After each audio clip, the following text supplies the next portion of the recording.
Now for the Democratic reply. I need water. There's a reason I've never been asked to reply to the State of the Union speech. I should start out by saying this is an excellent paper in many ways. It's thoroughly researched, it's well-structured, and on some levels it's persuasive, but I'm going to show Will some tough love because I think there's some serious flaws that actually he is smart enough to have recognized himself, but then ignores. Now, I have to preface this by saying there are three reasons why Will should not be upset that I'm criticizing it. First, a pattern has developed in my career that as soon as I criticize another scholar, he or she rockets to national stardom. A few years ago, I wrote an article that I thought was a devastating critique of Robert Post's First Amendment theory. Next thing I know, he's dean of Yale Law School. I suspect that those are not coincidences. It's the equivalent of Ted Kennedy criticizing a Tea Party candidate. It will only help. Secondly, I want to get on the table very quickly that I know absolutely nothing about eminent domain. When Mike Rappaport wrote me and asked me to do this, my instinct was to write back saying, thank you for the invitation, Mike, but I really don't know about this area. And then I thought, San Diego in February. So I wrote back, in light of my storied career as a scholar of eminent domain, I'm more than happy to take this on. And finally, and this is not something I feel comfortable revealing in this crowd, but hopefully we can be friendly enemies. I'm not a big fan of originalism. My philosophy has always been this. Why should I care what the framers thought? Did you ever see the way they dressed? So in many ways, I'm approaching this from a very different perspective from Will. Having said that, let me tell you the three levels on which I do criticize the paper. One, suspending my substantial disbelief about originalism and taking originalism as a given, I'm not sure he really makes his case. Depending on what burden of proof level you're going to demand, I think there are serious gaps in the argument. Second, I want to question the nature of the originalist analysis. In other words, accepting that originalism is to apply, have we really applied the right version of originalism to reach the conclusions that Will seems to be reaching? And finally, I want to use this as a poster child of what I think is wrong with originalism. First, assuming an originalist analysis has Will made his case. He points to lots of, in quotes, contemporaneous statements of individuals at the time who believed that the federal government did not have this power. Note, this was not really a concern about individual rights. Nobody doubted that you could use a kind of silver platter doctrine where the states could condemn and then hand it to the federal government. So it was really more of a federalism concern. What I don't see is what I thought originalist analysis was supposed to do. Take the words of the text and tell us what the original understanding of those words are. I think Will did a very effective job disposing of the takings clause argument. But the way I see it, the key issue is the necessary and proper clause argument. I didn't see that Will was saying these people were interpreting the words necessary and proper. They were just sort of freestanding statements. The federal government shouldn't have this power. Could it possibly be that while they thought that, if they had also thought about the need of the federal government to get property to implement its powers, they might have said, oh yeah, of course, necessary. So I'm not really sure that makes the case. Secondly is what I call the house of cards of great powers. There is not a single Supreme Court case that relied on great powers to invalidate an exercise of federal power. In fact, as far as I can find, and I'm relying on what Will's told me here, there's only one Supreme Court case that mentioned it, and that was McCulloch versus Maryland, written by the most pro-federal power justice there was, and that was as a strategic dictum. He says, oh, of course we're not allowed to do great powers. It's real easy for Marshall to say that when he's not invalidating the bank. And he points to three examples of great powers, every one of them an enumerated power. How convenient. The things that are great powers that we couldn't do through the Necessary and Proper Clause, the federal government already has power to do. You have Madison making comments on the bill to create the bank, but that's transparently political manipulation, much the way Madison did on the First Amendment during the Alien and Sedition Act periods, and that was quite understandable. And Will recognizes this. Let me read you from Will's paper. The Second Circuit judge I clerked for said his fantasy was always to write a one-line opinion saying reversed on the opinion below. And that's sort of what I think we can do with Will's paper. On page 40 of Will's paper, he says, to be sure, part of this history may reflect the actions of those motivated by politics or convenience rather than constitutional thought. For example, some might wonder whether the federal government relied on the state eminent domain power out of economic convenience rather than constitutional need. He then says, I do not mean to understate the importance of practical and ideological considerations to the eminent domain arguments throughout this period.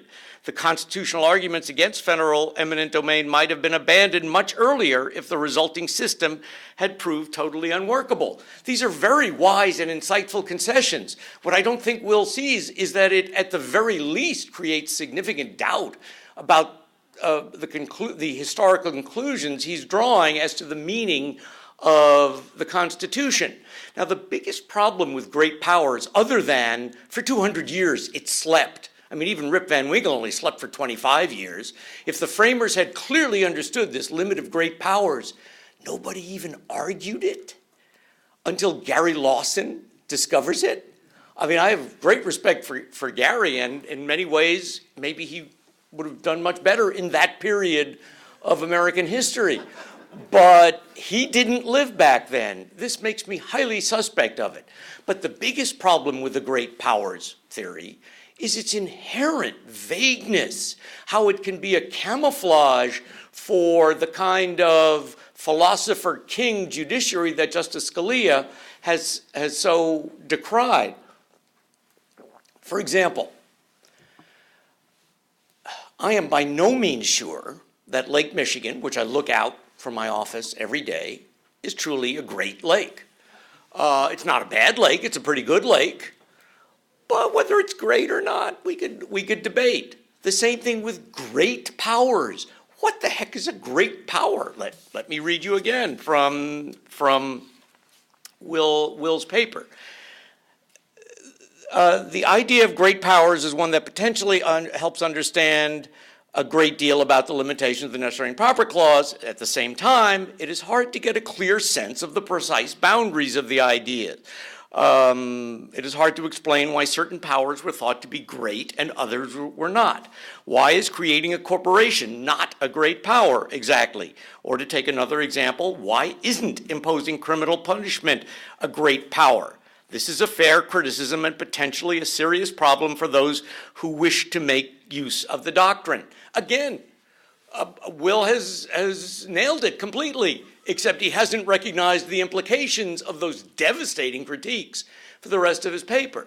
But now, moving on, let's assume he's made his case historically. Again, I'm no expert on originalism. I always had taken originalism to be what Bork referred to as sophisticated originalism, not tying us down to specific concepts as they were, specific practices as they were understood at the time of the framing, but allowing a dynamic growth to apply basic concepts to modern conditions. For example, the framers did not say in the Eighth Amendment, the following punishments are prohibited: tickling, boiling in oil, or being forced to watch reruns of American Idol. It didn't say that. It said cruel and unusual punishments are prohibited. What was cruel and unusual then may not be now, and vice versa. But the originalists take the basic directive. Same with the Seventh Amendment right to jury trial, where the court has preserved, in the terms of the Seventh Amendment, the historical practice of a law-equity distinction, and equity acting only when the remedy at law was inadequate, but measuring the adequacy of the remedy at law by modern conditions, not those in 1791.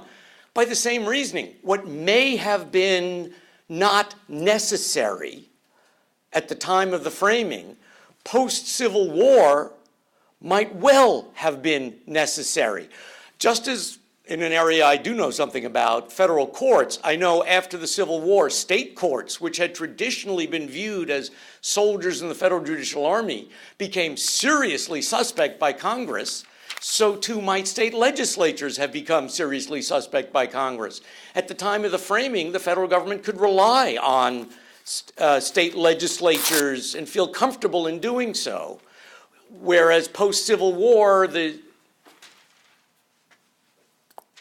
can manage, thanks. Post-Civil War, Congress felt not nearly as comfortable with relying on state legislatures to condemn property. And of course, they needed property to implement their powers, a whole variety of them. So we can take the Borkian sophisticated originalism notion and say the concept of necessary is the same, but it has applied to modern times. Just as the First Amendment can apply to television, which they didn't have, at least nothing more than basic cable, back at the time of the framing, and to the internet. These require twists, but I would think an originalist would apply them. And finally, let's blowing the whole thing up. I think of the concept of separate but equal. What if we could prove, and I realize there's historical dispute about this, but assume for the moment we could prove that Plessy versus Ferguson represented the idea of the framers, that the framers understood equal protection to encompass separate but equal. Does that mean Brown versus Board is wrong? I tend to think not. I think back to the statement by the famous political philosopher Alexander Meiklejohn when he was asked about Leonard Levy's historical research on the First Amendment right of free speech. And he was asked, how do you feel about that, since what Levy came up with historically is so much less protective than your theory? And Meiklejohn responded, and I'm paraphrasing, in many ways, we can't know what they were doing. More importantly, in many ways, they couldn't know what they were doing. And I see that with equal protection.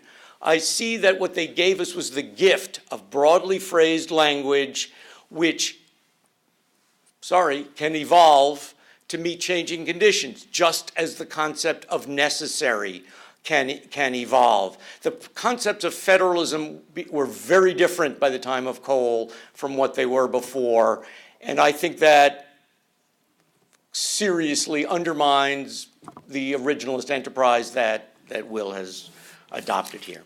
Thank you.